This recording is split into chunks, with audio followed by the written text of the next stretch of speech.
Vamos lá então pedir um novo documento. Aqui no menu Arquivo você tem a opção Novo. O comando para que você execute isso é o Ctrl N.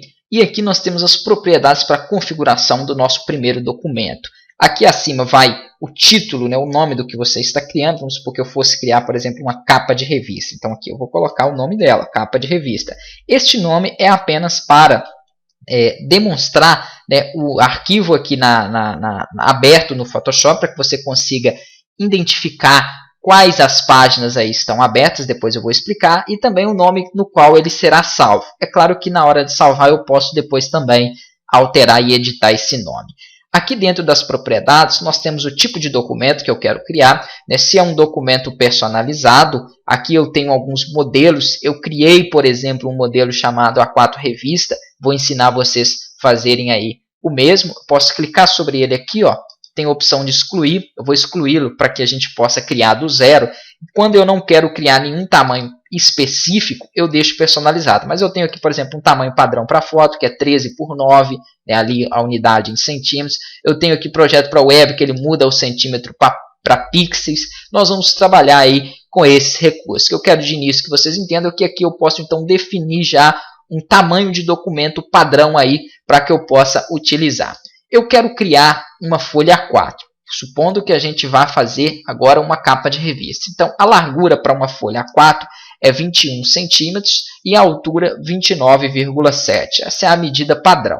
A resolução do meu projeto, do meu trabalho, toda vez que for voltado para a impressão, eu vou deixar em 300 pixels, que é um valor aí aconselhável, uma qualidade boa para que você possa trabalhar.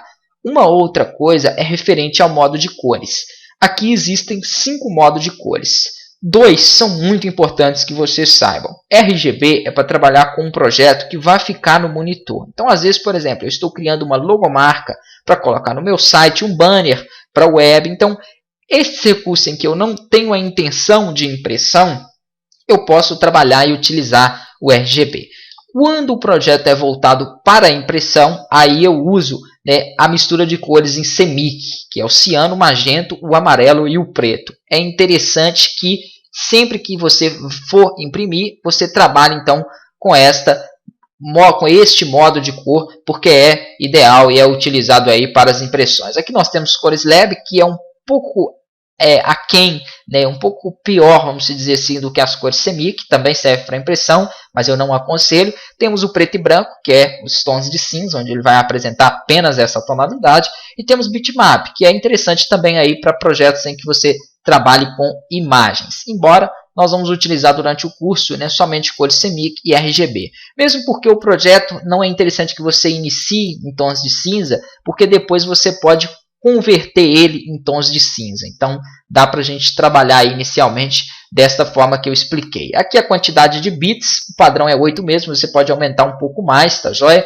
Deixando aí com 16 ou 32, não é muito aconselhável, ele vai aumentar o tamanho da imagem aqui muito, sem ganhar, sem ter um ganho muito alto de qualidade, então não tem aí muita necessidade. Aqui o conteúdo do plano de fundo, isso aqui também não importa muito, porque depois nós podemos editar esse plano de fundo através das propriedades aqui de cores e da ferramenta lata de tinta, mas se você quiser, por exemplo, iniciar com ele transparente ou colocar uma outra cor de plano de fundo qualquer, você pode então trocar através dessa opção. Aqui em avançado nós não vamos entrar em detalhe agora, porque trabalham aí com proporções de pixels e tipos de cores. Então, não seria interessante para a gente ainda nesse momento entrar nesses detalhes. Eu vou salvar essa pré-definição. Vamos supor que todo dia ou quase todo dia eu trabalho aí em uma gráfica, algum local onde eu tenho que ficar fazendo capas de revista. Então, eu vou salvar isso aqui para que eu não tenha que ficar configurando isso toda vez. Vou deixar a medida que eu coloquei aqui, vou colocar escrito A4, por exemplo, no final. Eu sei então que, ou então posso deixar como eu tinha feito, revista A4, porque é lógico que a medida eu sei que para uma folha A4 é aquela. Aqui são as opções que eu quero salvar, então se eu não quiser, por exemplo, salvar modo de cor, resolução, eu posso desmarcar e vou mandar com tudo isso aqui, vou clicar em OK. Eu tenho agora o meu padrão salvo aqui, como tinha anteriormente. Posso criar outros padrões também, vamos supor que eu goste de criar cartão de visita, nós vamos fazer depois aí aqui dentro do Photoshop. Então coloco as proporções aqui de medidas para ele, e mando salvar minha pré-definição, para que futuramente, quando eu for criar outro cartão, eu não precise novamente de criar essas configurações. Vou dar OK, vocês vão ver que ele vai gerar a minha folha aqui dentro da minha área de trabalho e automaticamente ele cria aqui a minha primeira camada chamada plano de fundo. Nós já vamos entrar aqui em detalhes com as paletas e iniciar pelas camadas.